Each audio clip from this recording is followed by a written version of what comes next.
না হয়। পরিশেষে মহান রব্বুল আলামিনের কাছে দোয়া করি, আল্লাহ রব্বুল আলামিন তুমি আমাদের সবাইকে সুস্থ শরীরে রমজান মাস পাইয়ে দাও বলি আমিন।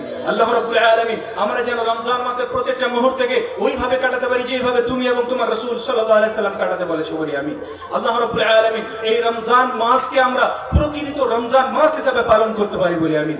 আল্লাহ রব্বুল আলামিন তুমি আমাদের সবাইকে এই দিন ধর্মকে সঠিকভাবে বুঝে আমল করার তৌফিক দান করো বলি আমিন। আল্লাহ রব্বুল আলামিন ইসলামের মৌলিক বিধান সালাত সিয়াম প্রত্যেকটা বিধানকে সঠিকভাবে আমাদের সবাইকে আদায় করার তৌফিক দান করো বলি আমি। আল্লাহ রাব্বুল আলামিন যারা আমাদের মধ্যে অসুস্থ রয়েছে তাদের তুমি সুস্থতা দান করো বলি আমি। আল্লাহ রাব্বুল আলামিন যারা আমাদের মধ্যে ইহকাল ত্যাগ করে পরলোক গমন করেছে তাদের তুমি রুহে মাগফিরাত দাও বলি আমি। আল্লাহ রাব্বুল আলামিন ভারত সহ সারা পৃথিবীর মুসলমানের সাহায্য করো। আল্লাহুম্মা ওয়াসল ইসলাম ওয়াল মুসলিমিন ওয়া খুযুল শিরক ওয়াল কুফর ওয়াল মুশরিকিন ওয়া সাল্লাল্লাহু আলা নবিয়িনা মুহাম্মদ। আসসালামু আলাইকুম ওয়া রাহমাতুল্লাহ। শেখ, আমাদের মা বোনদের কাছে একটা প্রশ্ন এসেছে যে রমজান মাস সম্পর্কে যারা লাইলাতুল কদর পালন করছে এর মধ্যে কিছু মা বোন আছে রাত 12টা পর্যন্ত করছে, তারপরে কি তারা ফজিলতটা পাবে?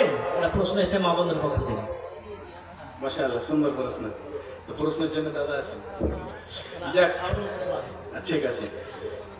লাইলাতুল কদরের জন্য আমাদের আগে থেকে একটা সিস্টেম কিরকম ছিল যে রাত্রে চা খেতে হবে, হ্যাঁ, জেগে থাকতে হবে, বাড়ি থেকে চা আসছে, হ্যালো হচ্ছে, এটা হচ্ছে, ওটা হচ্ছে, রাত জেগে থাকতে হবে, এরকম ধারণা আমাদের মাথায় ছিল যে ঘুমাতে হবে না, যে করে আমরা জেগে থাকি না কেন, এই গল্প শুরু করে দিলাম, এই আর কিছু, এরকম কোনো কথা না।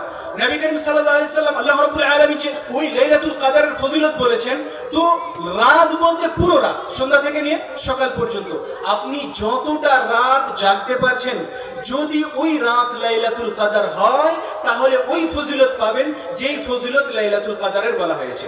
আপনি রাত 12টা অবধি জেগে থাকলেন, ওই রাতটা যদি লাইলাতুল কদর হয় তাহলে আপনার ওই রাত্রে জয় রাকাত নামাজ পড়েছেন, জয় বার তাসবিহ পাঠ করেছেন, যতগুলি দান করেছেন ওই 30,000 সঙ্গে আপনি ইনটু করে দেন, গুণ করে দেন। সারা রাত জাগার দরকার নেই। যদি আপনি জাগতে পারেন তাহলে বেশি ইবাদত হলো, আর নইলে আপনি যতক্ষণ জাগতে পারছেন শুধু জাগেন মানে আল্লাহর ইবাদত করেন, যতক্ষণ জাগতে পারছেন চেষ্টা করবেন সারা রাত, কিন্তু আপনাকে জেগেই থাকতে হবে, জাগার সাথে এর কোনো সম্পর্ক নেই। জি, একটা প্রশ্ন, আমরা রমজান মাস পাচ্ছি, রমজান মাসের পর আমরা ফিতরা আদায় করবো, ফিতরা আমরা কি দিয়ে আদায় করবো? মুশকিল। ফিতরা আমরা কি দিয়ে আদায় করবো? আল্লাহু আ'লাম বিসওয়াব। আমি যতটা আলোচনা করেছি এবং ইউটিউবে একটা ভিডিও আছে যে আমাদের খাদ্যদ্রব্য দিয়েই ফিতরা আদায় করতে হবে, টাকা দিয়ে আদায় করলে যথেষ্ট হবে না, খাদ্যদ্রব্য দিয়েই আদায় করতে হবে। ঈদের কদিন আগে থেকে ফিতরা আদায় করতে পারবো? জি, ঈদের কদিন আগে থেকে ফিতরা আদায় করব। আল্লাহু আ'লাম বিসওয়াব।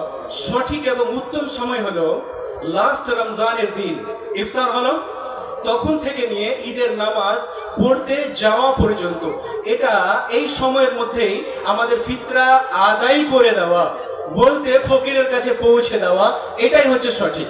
যদি আমরা আগে আদায় করতে যাই তাহলে আমরা মডল সর্দারের কাছে পৌঁছে দিব 2 দিন কিংবা 3 দিন পূর্বে। বুখারীর রিওয়ায়াত ইবনে উমর থেকে যেটা বর্ণনা রয়েছে যে আমরা 2 দিন কিংবা 3 দিন পূর্বে আমরা পৌঁছে দেব। আসসালামু আলাইকুম ওয়া রাহমাতুল্লাহ। ওয়া আলাইকুম সালাম ওয়া রাহমাতুল্লাহ। জাযাকাল্লাহু খায়রান, আহসানাল জাযা। আমরা এতক্ষণ শুনলাম এই রমজান মাসের